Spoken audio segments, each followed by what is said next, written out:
Hello champion, स्वागत है आपका मेरे YouTube channel Science Second by Soni पर। आज है अग्निबाण का लेक्चर नंबर 3, जिसमें हम लोग करने वाले हैं वेक्टर एडिशन फार्मूले का डेरिवेशन।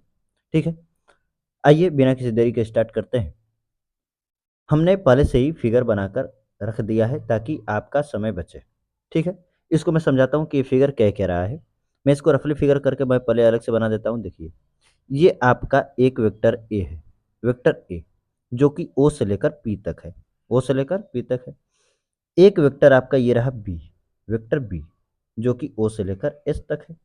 और ओ बी के पैरेलल जो ये ओ एस है, ओ एस के पैरेलल ही हम एक और लाइन खींच दे रहे हैं, और ओ पी के पैरेलल एक और लाइन खींच दिया गया है। ठीक है, तो इससे बन गया है परलीलोग्राम। क्या बन गया है? परलीलोग्राम।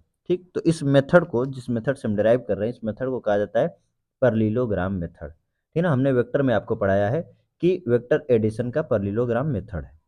अब ये जो पैरेललोग्राम जो बन गया है, इसका जो आएगा डायगोनल वो होता है वेक्टर आर, और वेक्टर आर इक्वल टू आप जानते हैं vector A plus vector B होता है। वेक्टर ए और वेक्टर बी के बीच का जो एंगल है वो थीटा है। रिजल्टेंट और वेक्टर ए के बीच का जो एंगल है उसको हमने अल्फा माना है।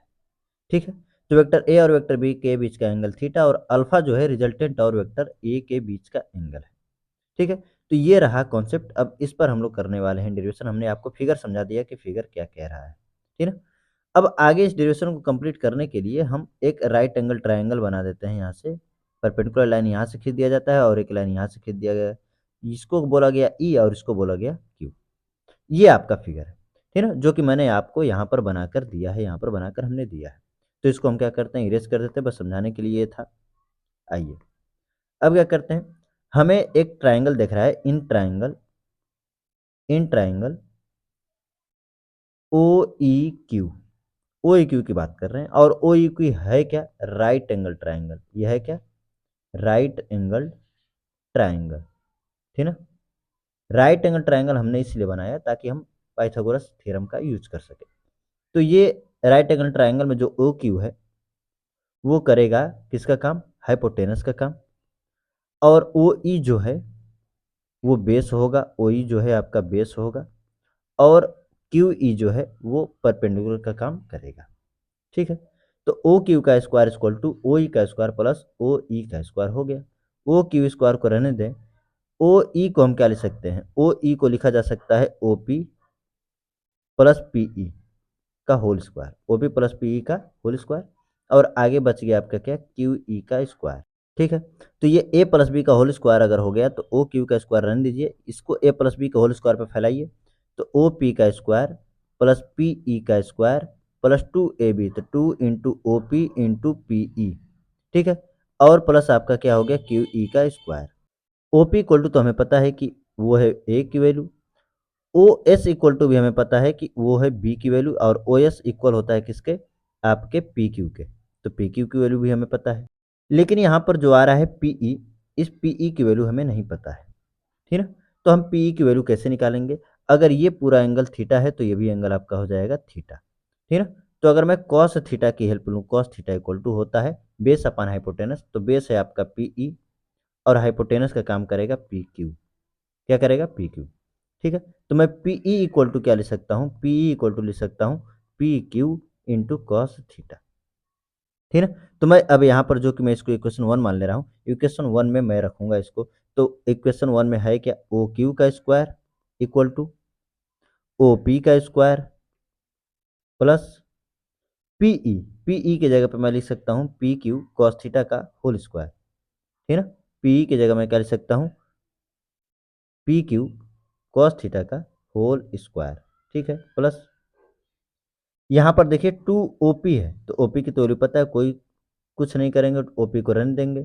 लेकिन आगे आपका आ रहा है पीई, तो पीई की जगह लिखेंगे पी क्यू कॉस थीटा।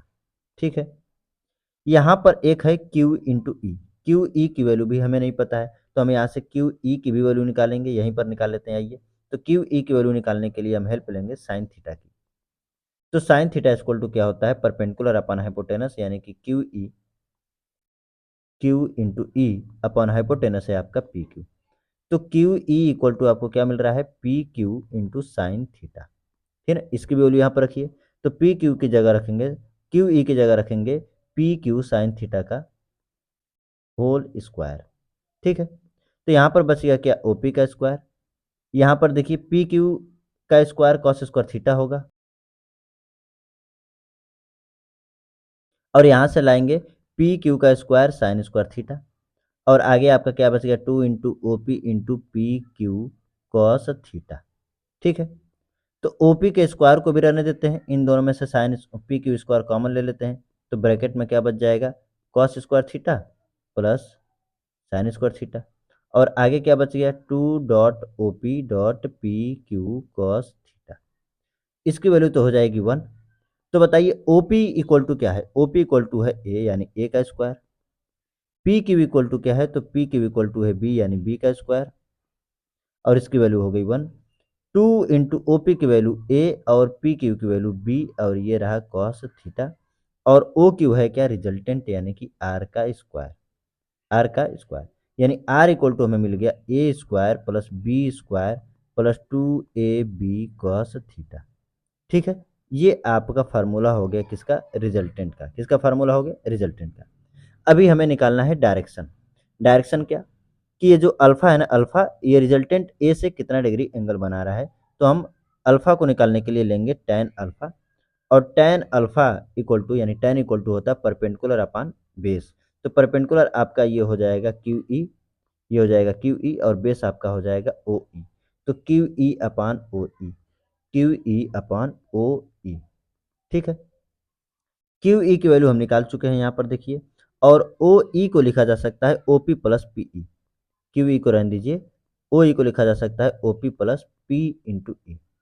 तो क्यू ई इक्वल टू हमने क्या देखा, क्यू ई इक्वल टू हमने देखा कि बी साइन थीटा आया था। ठीक है, और पी ई इक्वल टू क्या आया था, A cos theta, sorry B cos theta. ठीक है ना, क्यू ई इक्वल टू देखिए, Q equal to P Q, P Q की वैल्यू आपकी बी है, यहाँ पर P equal to P Q cos theta, B Q की वैल्यू आपकी बी है। ठीक है ना, तो हम यहाँ पर क्या लिख सकते हैं, tan alpha equal to Q E की जगह लिख सकते हैं B sine theta, O P जो कि ए की वैल्यू है रहने देंगे, और पी ई की वैल्यू कितनी है, बी कॉस थीटा।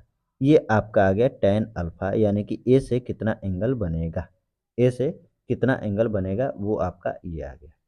ठीक है, तो आर का जो है वह है value A square plus B square plus 2AB cos theta, और जो एंगल आ रहा है, जो डायरेक्शन आ रहा है, tan alpha equal to B sine theta upon A plus B cos theta. यहाँ पर आप थीटा और थीटा की वैल्यू अलग अलग रखकर अलग अलग वैल्यू आप फाइंड कर सकते हैं। ठीक है, तो ये रहा वेक्टर एडिशन का डेरिवेशन। मिलते हैं अगले लेक्चर में अगले डेरिवेशन के साथ। Thank you.